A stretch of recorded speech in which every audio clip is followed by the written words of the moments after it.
Hi, I'm Cesar, aka Hardcore Sexar from Turbojugend Guadalajara, and you're listening to Turbojugend Radio.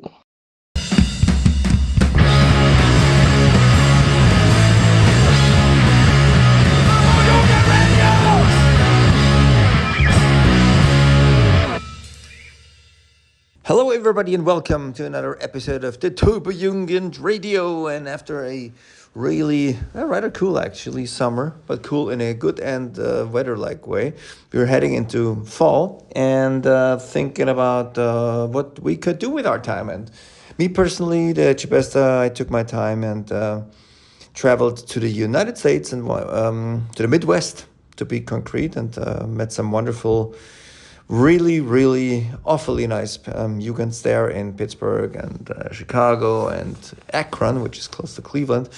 Traveled with a good Jugend buddy, Mr. Frecher. We took time and traveled the States and did some wonderful things. Met the nicest of Jugends and had a killer time. And now it's back to work, I guess, to also doing podcasting.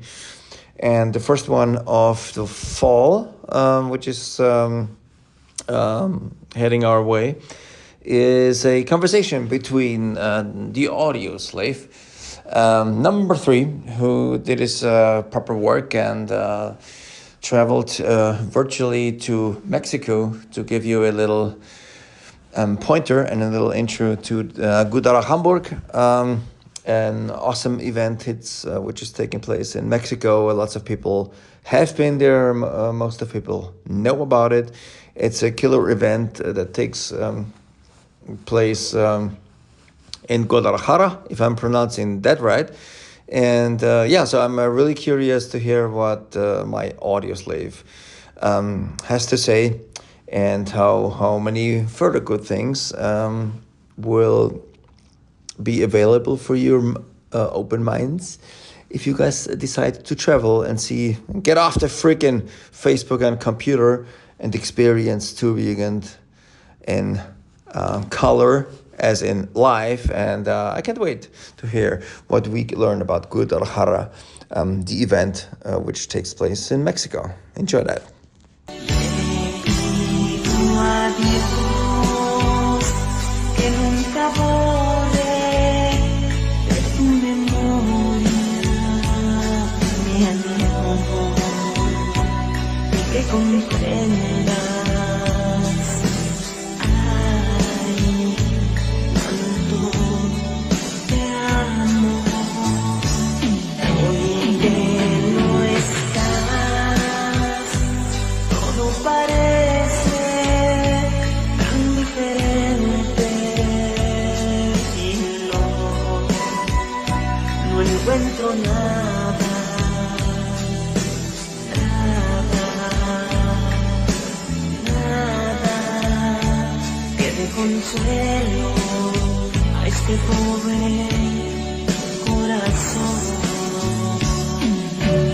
Hello, everyone, and welcome to Turbojugend Radio. It's me, it's Auto Slave 3, also Vice President of Self Destructo, and here with me today is.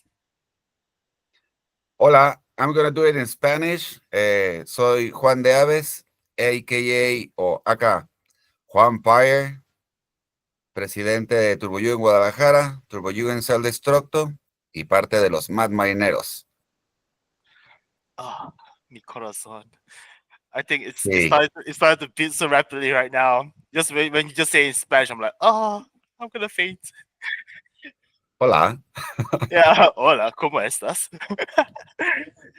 But that's very charming. So here we have with us today. We're gonna talk about basically on Guadalahamburg, which is happening like in a few months actually, and it's really heating things up. Things are getting feisty, things are getting really interesting, and things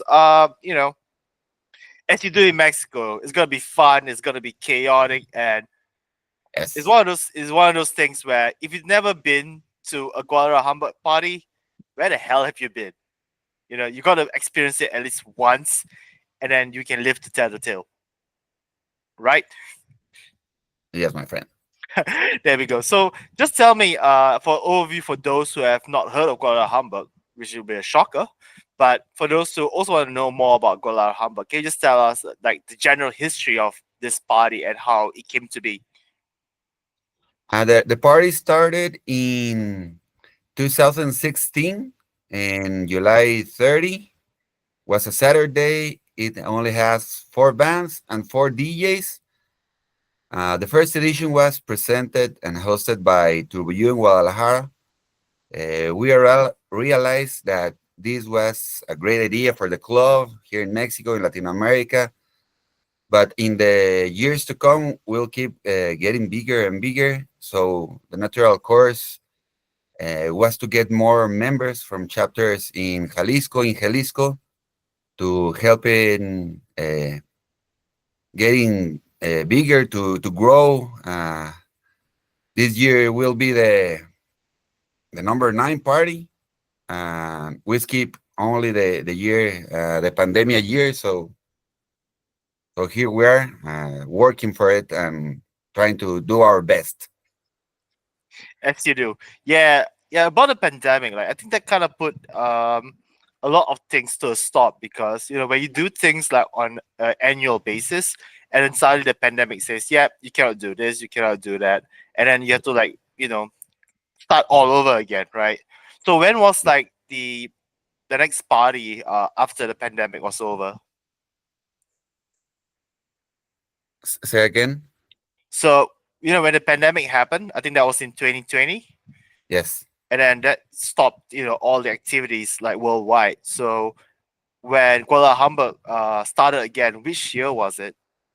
It was 2021 when we came back with the party. It was a little smaller, because people still think that it was not safe to do that, and the venues was start like opening, but with a lot of restrictions. But it was a good comeback because, as you say, 2020 was a shitty year for all us in the world. Yeah, I mean that we had to pretty much put our cutters in the closet and have to think of like the different ways to amuse ourselves and try to get connected with like other Turbojugends worldwide. And then I think this is where like the whole virtual thing became like a thing. And then once everyone could go out again, they're like, screw Zoom. We want to go out and meet the other Jugends. And I think Exactly. it's just nice that 2021 was where Kuala Hamburg came up and it rose like the phoenix from the ashes, so to Uh, speak. Exactly. For all of us, it was something that helped in our hearts, in our denim hearts, to see our faces again and have a good chat and see how was the last year, and have a beer again, or a drink, or a food with our marineros and marineras. Yep, it's, exactly. See, exactly. Exactly. So how do you guys decide where the party should be in terms of like location? I mean, Mexico is huge, in Yes. general, and there are many chapters and cities like such as for example, at Mexico City, for example. So how does like the committee like go, okay, you know what, we're gonna do the party in Guadalajara, and I think we'll just stick to Guadalajara.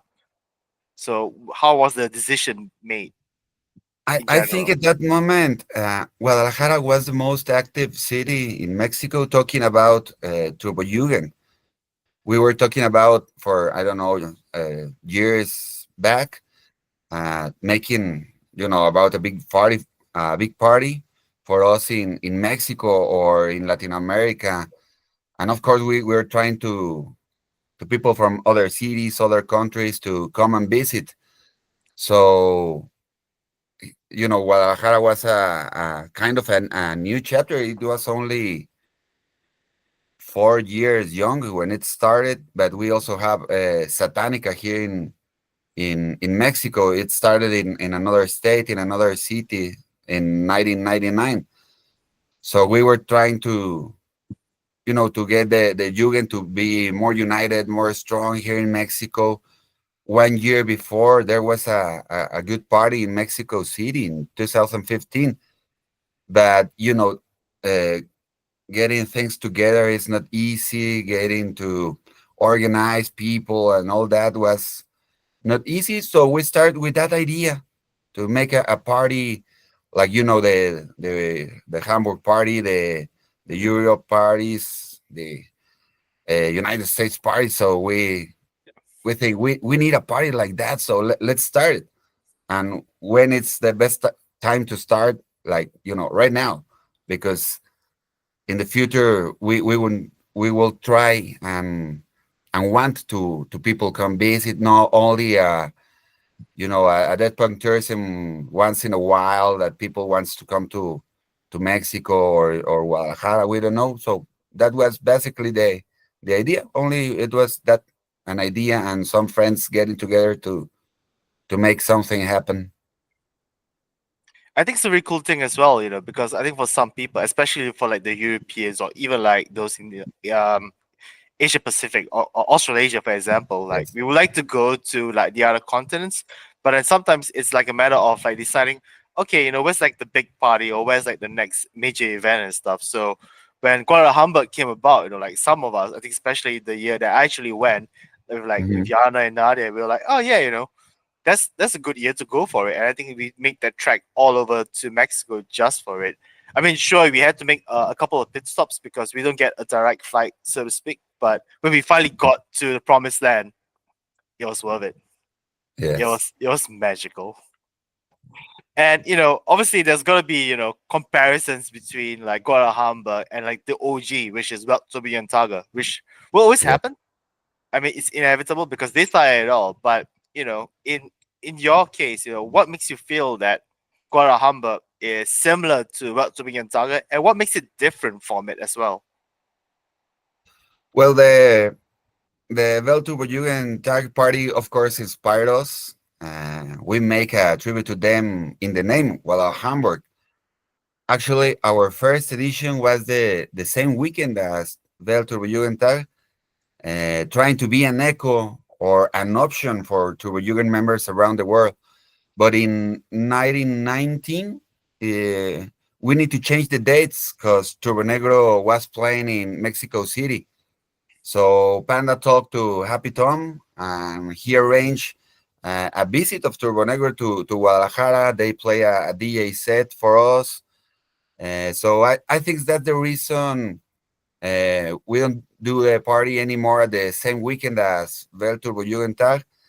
Uh, we try to be an option, and of course, uh, it was not like a competition. Like, hey, we want you to come and visit us here in Guadalajara better than to Germany, in Hamburg, or that. No, but the similarity, the simili I don't know. You don't understand what I'm trying to say. Y- See, But it's the similarities, right? Yeah, similarity, exactly. yeah, Exactly. But exactly.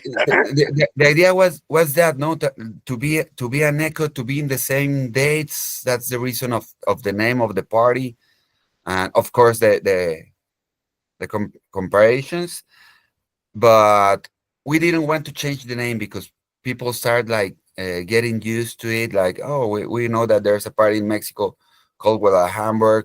It's, of course, as I say, it's a tribute to that party. But we start like to changing the dates because sometimes the venues here in Guadalajara in Mexico didn't have the day that we wanted to be. So we start like figuring out, and also to be another option, not only like trying to decide like, oh, we want to go to Mexico, but also we want to go to Hamburg, or I don't know. No, so that's one of the reasons that we started party, and we have that name. And the reason that we change the dates is it's simply that we are every year figuring out how, no, the dates that are available in the venues.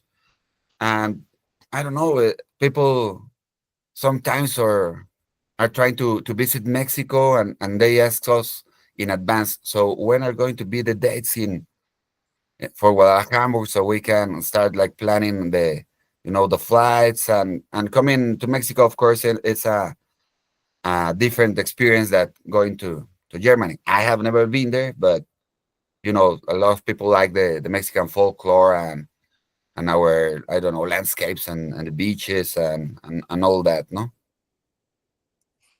Yeah, that kind Something of like that.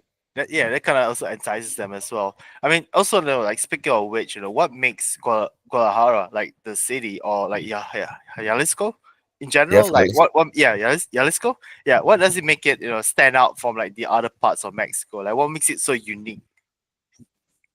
in terms of only culture, just say that it Yep. gives a lot of identity to what Mexico represents to the world.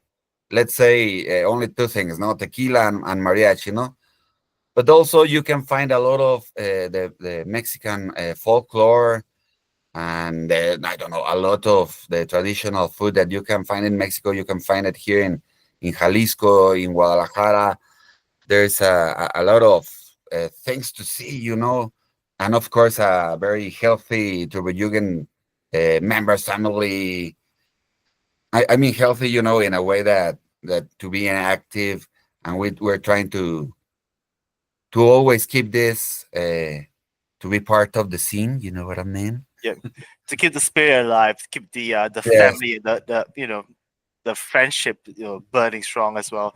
And also, exactly. I think when we speak about like some of the things that make Guadalajara stand out, for example, when I was there in 20, what year was that? 2018. You Twenty. guys also, yeah, you guys also did like some activities as well to go along with it. So it's not just going to the venues and just partying and stuff. Like you guys also organize other activities as well. Like the one that stood out in particular was the tequila tasting. I think Javier was the one Yes. who coordinated that one. So that was like a pretty cool experience because, for example, like this misconception when people think about tequila is, oh, we're just gonna pour into a shot and we're just gonna drink it like that.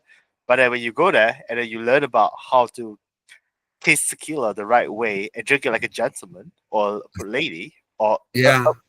a decent person, then you realize, oh, this is how you're supposed to drink it. And it's really good tequila as well. So Yeah. that, You're in land of tequila, so we expect like have good tequila.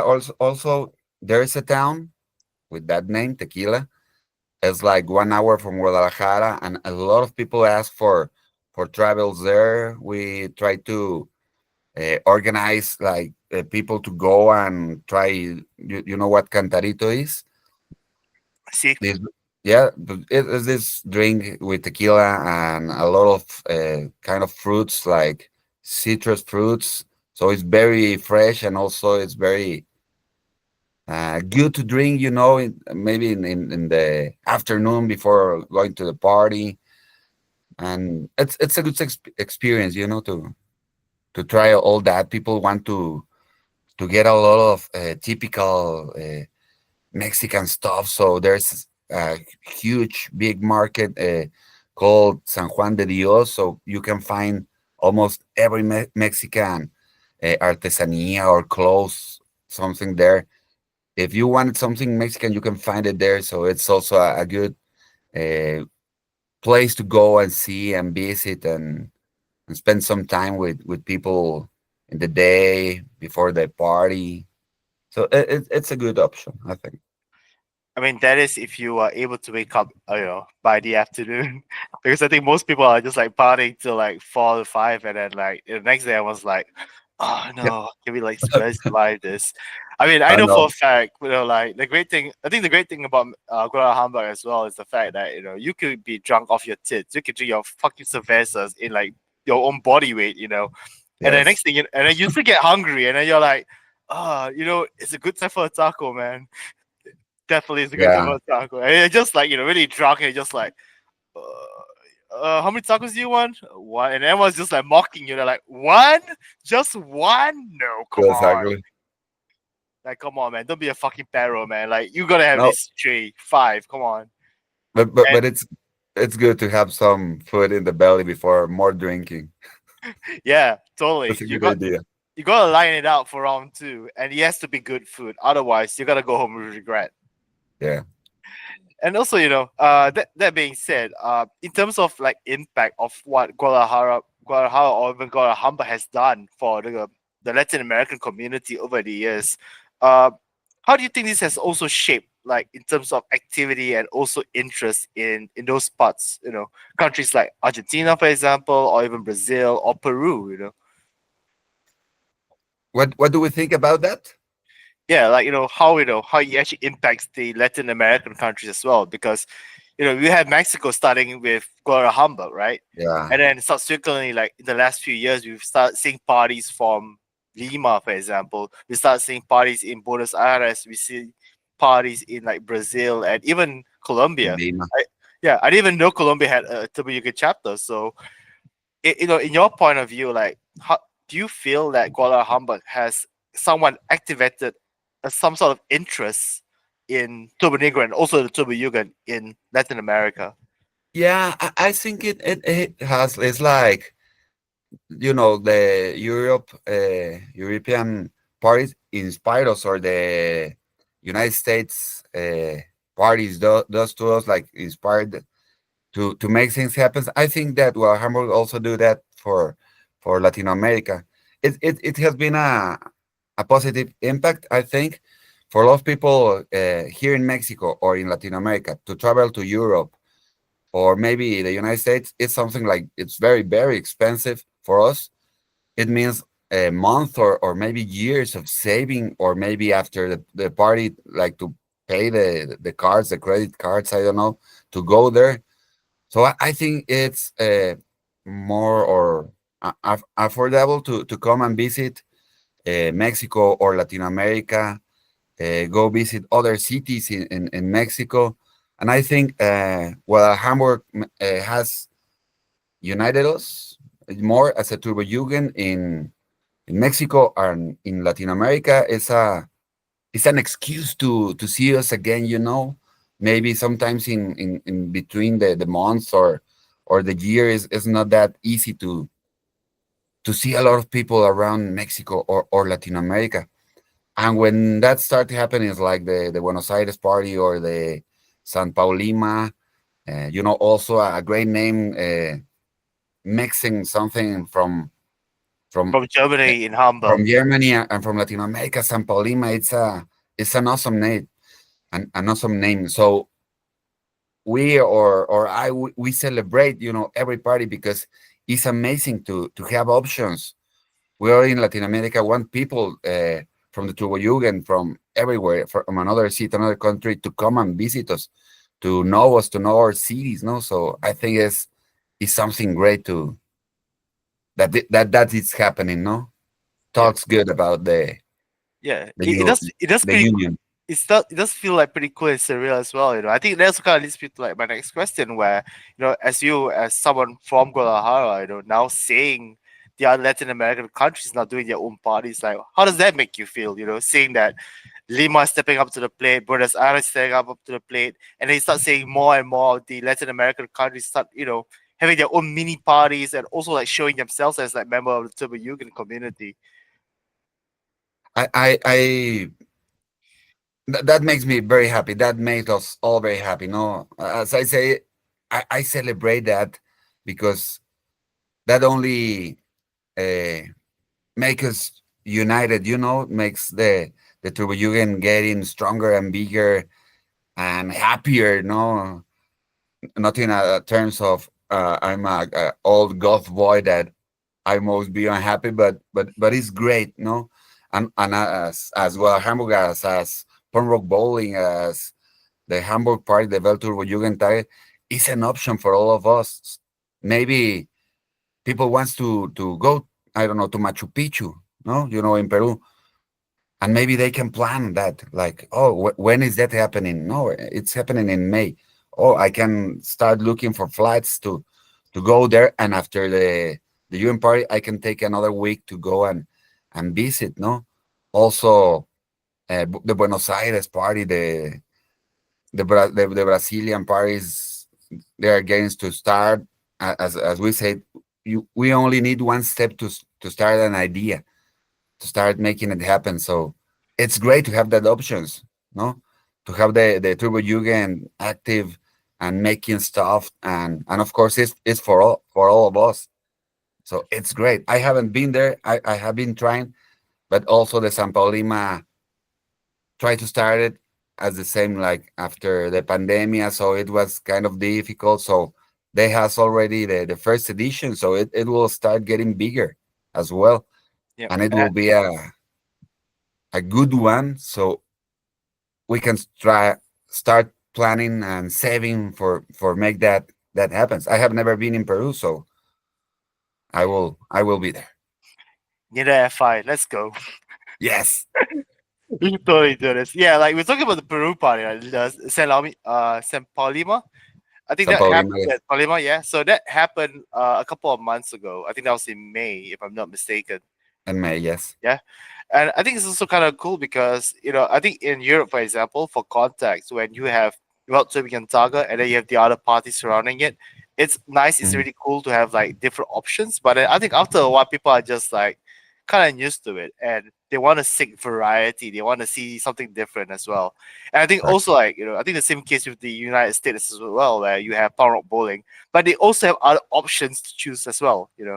Yes, And for like areas like Latin America or even like Australasia, for example, we don't yes, have that many parties to play around with or to like host and stuff. But then when we do it, people are like, oh, that's really cool, that's really interesting, and then you start something, you kickstart this passion and this idea as well. And I think that's what's happening in Latin America, which is a very good example because Mexico or Guadalajara, for example, was the one who said, yeah, we're going to Guadalajara, and it just catches on like wildfire because you can have the party in Guadalajara 1 week, and then next week correct. you're like, yeah, we'll go to Mexico City, we're going to watch some lucha libre or Hmm. check out the pyramids and stuff. And then next week is like, yeah, let's go somewhere else in Mexico, or maybe you'll catch a flight to Latin America, maybe go to Peru or something, and it kind of develops like a new idea for Depang tourism as well for people who are visiting Latin America in general, where they can start off with Mexico and then they can end off in maybe Argentina, for example. Yeah, it's a big continent, so you have a lot of options. We always like ask, is there a chapter in this city or in this beach area? I don't know. So it's good. It's a perfect idea. It, the time I will travel to Europe, of course, I would like to see another countries or another cities. No, so Yep. that's something natural, I think. Yeah, I think it happens to like all of us, like in the Turbojugend, where we Hmm. are curious to like find out more about the countries. And also, as a bonus, if there is a Turbojugend in that city or even in that town, you're like, that's awesome because chances are they'll be like, yeah, we'll host you, we'll show you around because it's not every Hmm. to get somebody who comes to our parts, basically. So, I think we'll talk about visitors as well. For example, if let's say someone decides to come to Guadalahamburg, right?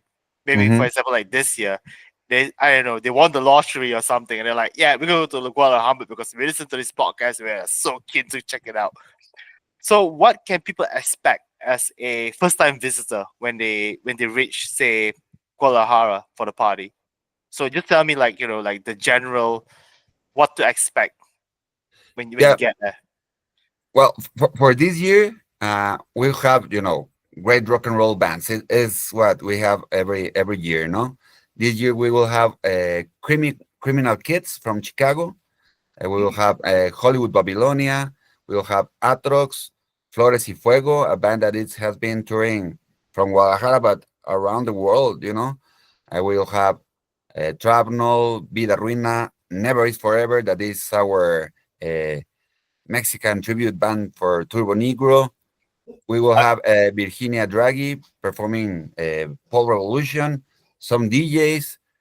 We start the Thursday with the early birds drinking party. Friday, we start like with some bands. With this year will be in one different venue. That was the second edition venue, the Black Sheep Mansion.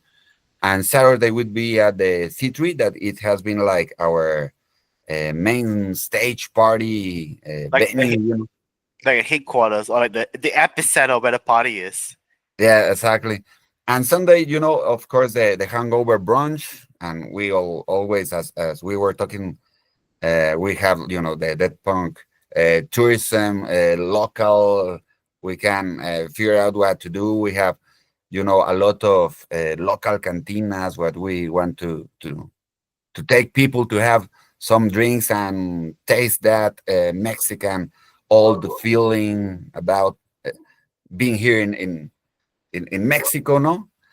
And that's the kind of stuff we do. We can arrange that people that stay more days to go, as you say, to lucha libre. That happens in Tuesdays or Sundays, I think. And whatever Mexico has to offer, we can make it here in Guadalajara, no?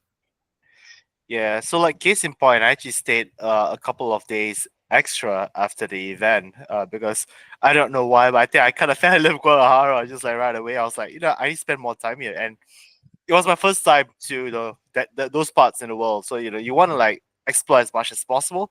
And I remember like exactly for this, the next day at C3 Yes. was a Motley Crue cover band. A Motley Crue, yes. And I think it was it was one of the Mexican you guys was like, yeah, you should come to C3 again. I was like, why, what's going on? Oh, there's like a Motley Crue cover band. I was like, I'm going. Like say less. Yeah, It's but there's a lot of stuff happening, in Guadalajara. There's a lot of venues. Also, this year, um, and Sunday, November the 1st, we'll be playing Hocico. That is a Mexican band of electronic, dark, gothic music. But they live in Germany, so we see that was happening, and that can be, another option for after party, but it's not like official for us as Turbojugends to go there. But there's something always happening in the city, so there's a lot of bars that you can go on after and after.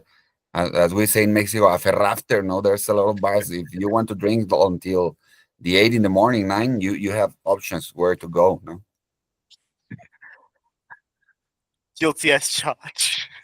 Yeah. I swear for the life of me, I think between the days of anything that ends with a day, like I don't remember anything at all after like 3 a.m. So yeah, you were saying that when you go to Guadalahamburg, when you go for the event, the only likelihood of you being alive ends with, well, it's almost impossible. Let's just say that. Like the party goes on till the late nights. Midnight is just the indicator. Yes. Yes, right. So I mean, also we talk about venues, right? Like, how do you guys actually decide which venue to choose from? Like, I mean, you have C3, which is like your main place to have all the parties and stuff. But are there also other venues that you guys utilize for the event as well?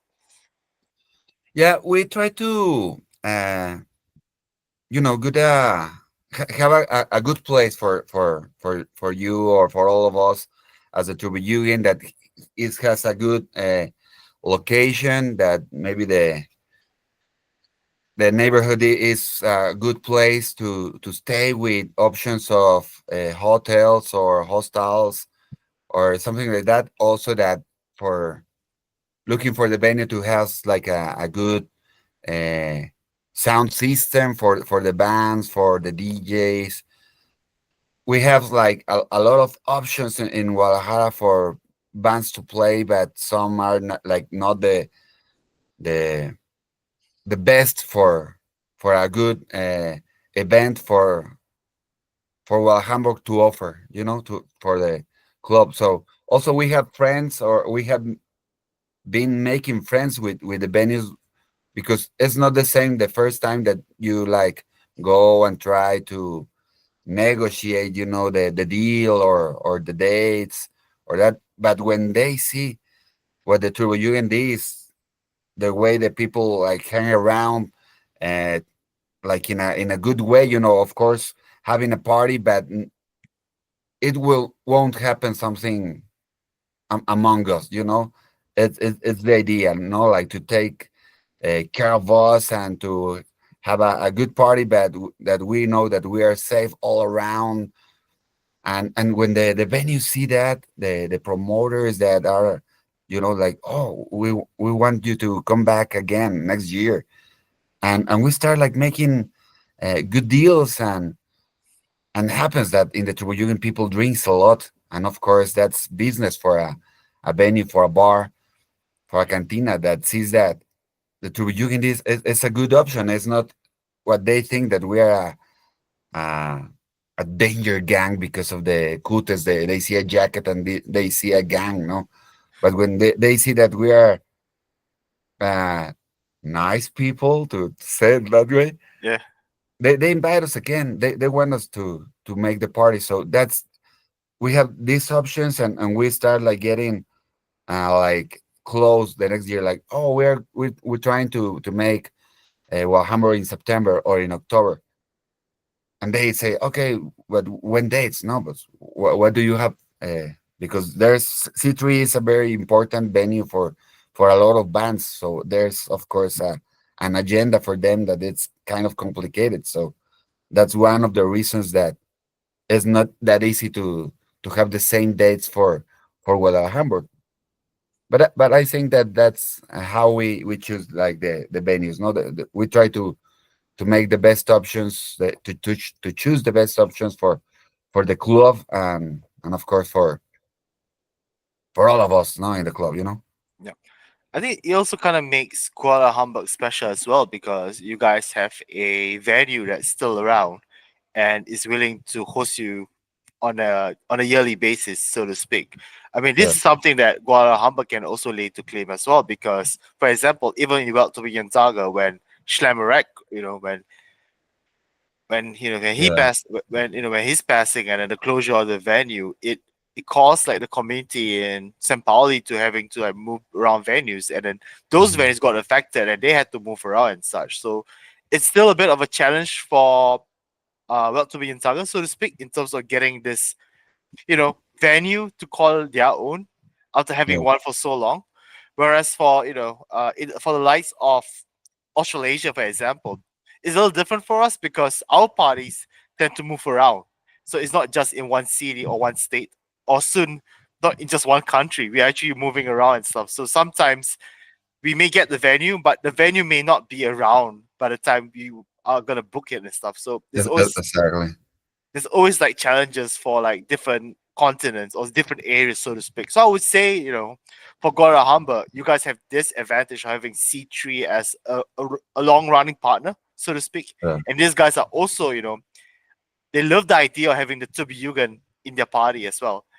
I mean, not just because of, alcohol sales, but also the environment and the vibe that we bring to the party as well.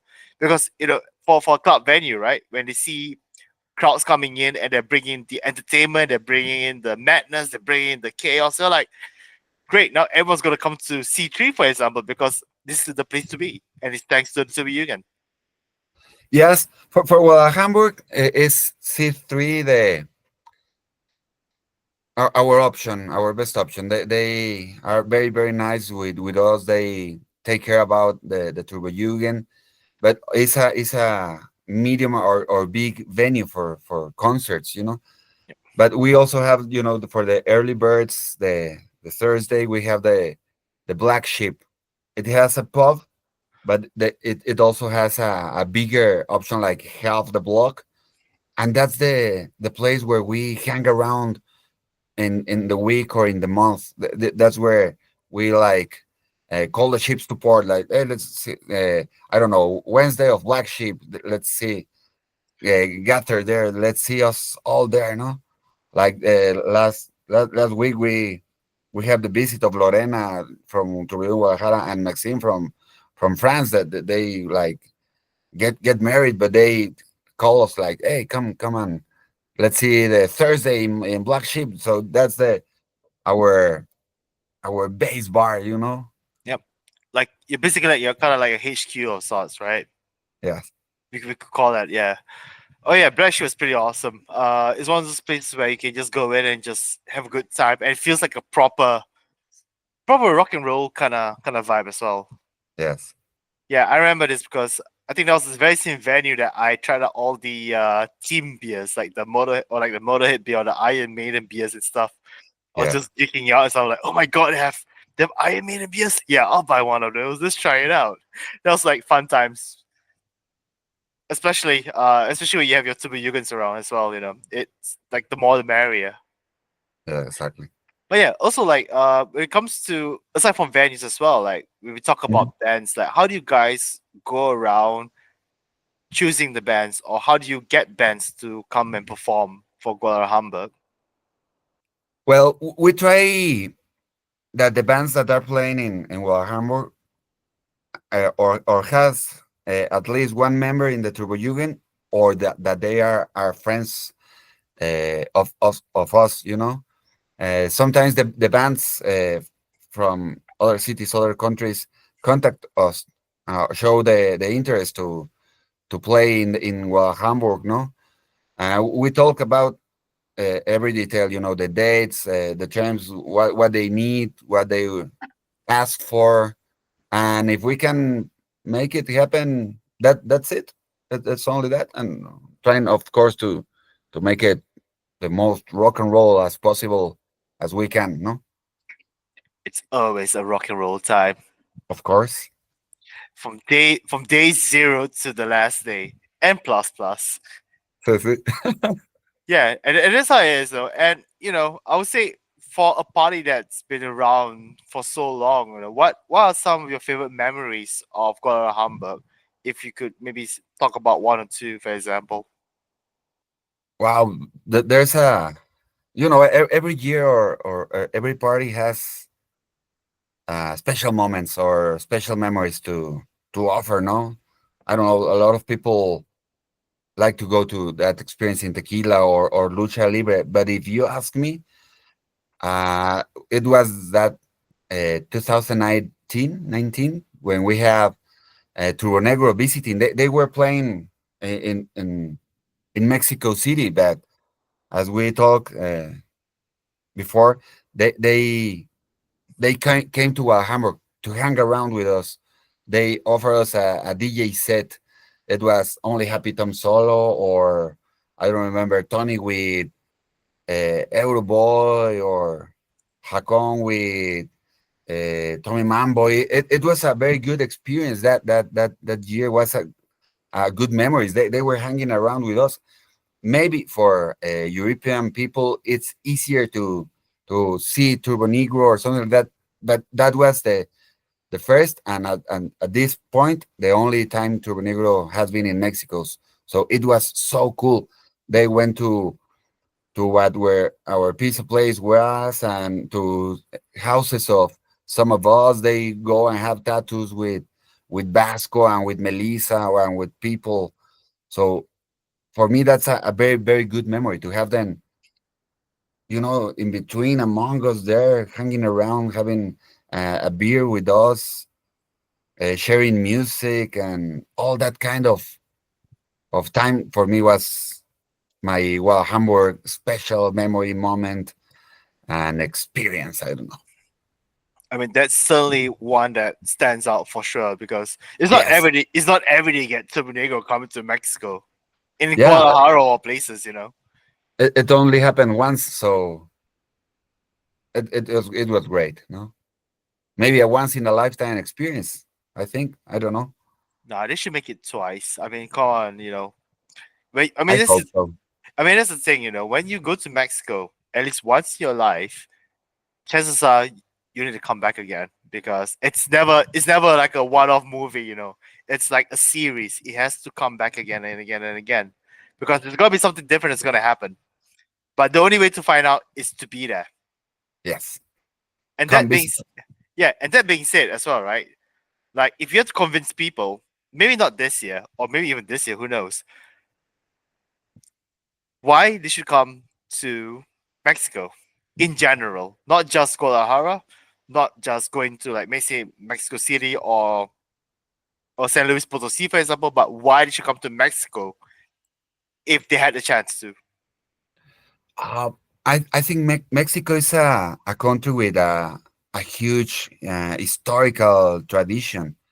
As you say, you can come visit the las pirámides, the pyramids. How do you say? Yeah, see. Las pirámides, no? We have a lot of nature diversity. No, we have beaches from, I don't know, Veracruz, or in the other side of the Pacific Ocean we have Puerto Vallarta. We have the Mayan Riviera. A lot of cultural, a lot of folklore, a lot of music. The food is uh, amazing. It's part of the humanity. I don't remember how to say it in English, but it's uh, patrimonio de la humanidad, like human Humanity, yeah. patrimony. We have the traditional music, the mariachi.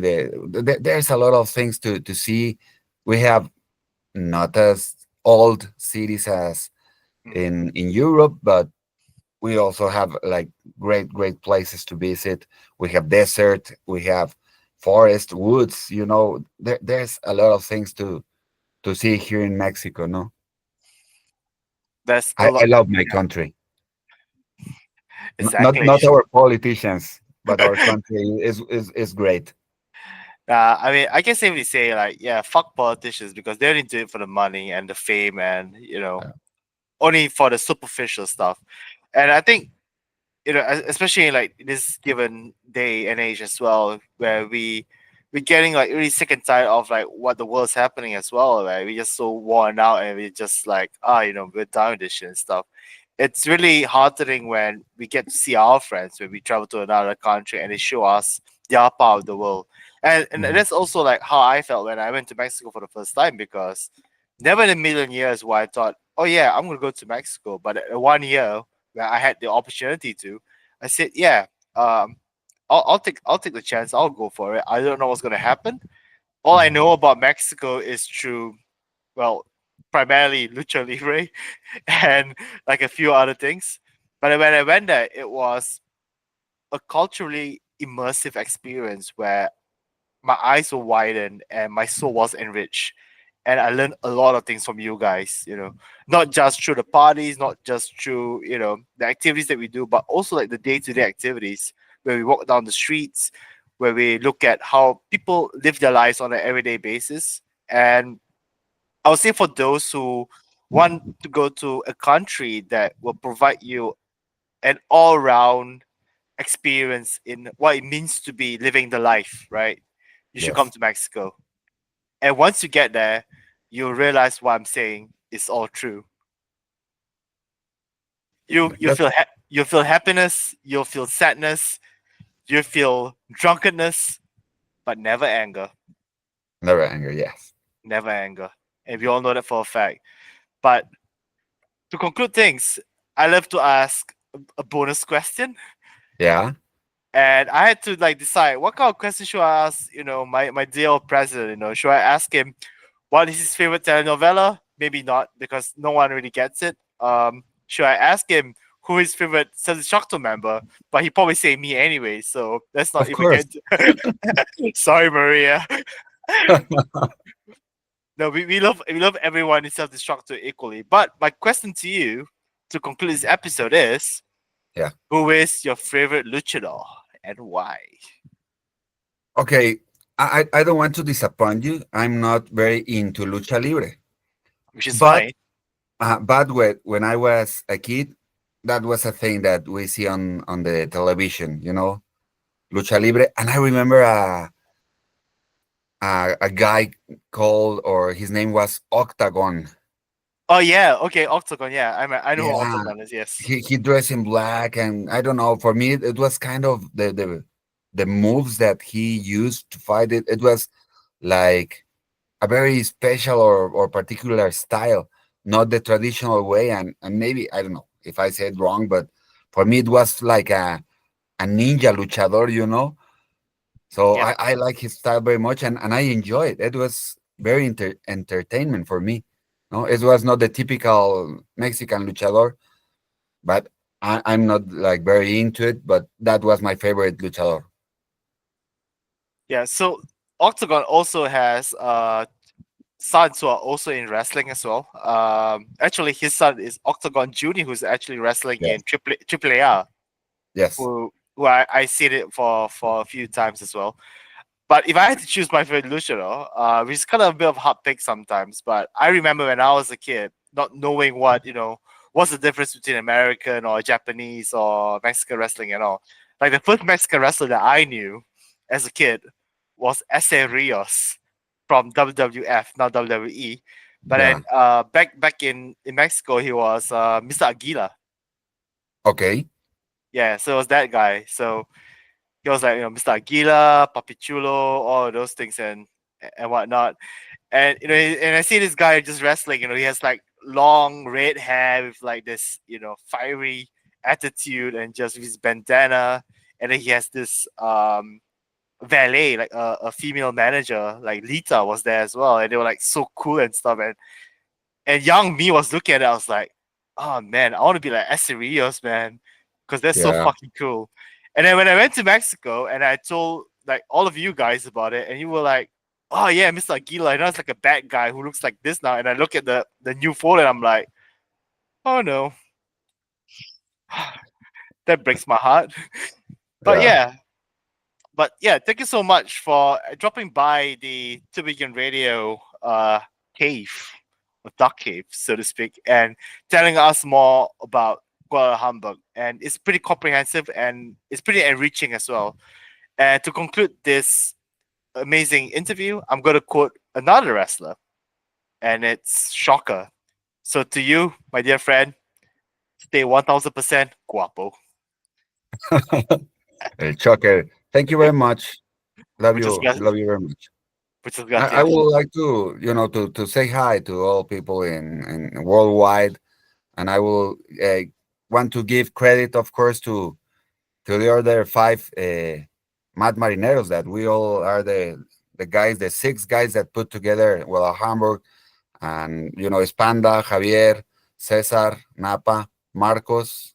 I will try to say hi to everyone and say thank you to this other five guys for making a good team and make things happen for this party in Guadalajara. And they're the craziest pendejos you ever met in your life. Yeah, Exactly? exactly. Of course. Exactly. Thank you so much, Juan. No, thank you very much for your time and this interview. I enjoyed very much. Right. A lot of kisses for you. Mwah.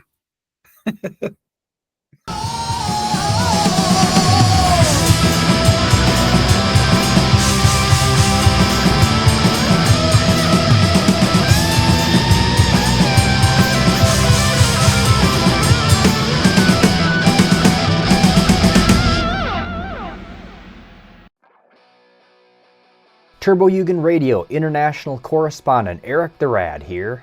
This year's Guadalahamburg 9, Dia de los Muertos, aka the Day of the Dead, will take place October 30th to November 2nd in beautiful Guadalajara, Mexico, and will feature death punk tourism, pool parties, DJ sets, Halloween costume contest, and rock and roll fiestas, not to mention the best food on the planet. There will be some incredible music by bands like the four-piece Flores y Fuego that translates to Flowers and Fire and features musically talented Turbojugend members who will bring the fire to their fans with their special flavor of high-energy punk rock and roll. Like this episode's Cream Puff tune, Sacrificio. Recently, Flores y Fuego has been touring Europe and are about to release their second full-length album on Pirates Press Records. So do yourself a favor and be sure to catch them at Guadalahamburg, which should be nothing short of amazing. Now without further ado, here is the Cream Puff tune. Crank it up and stay classy, sailors.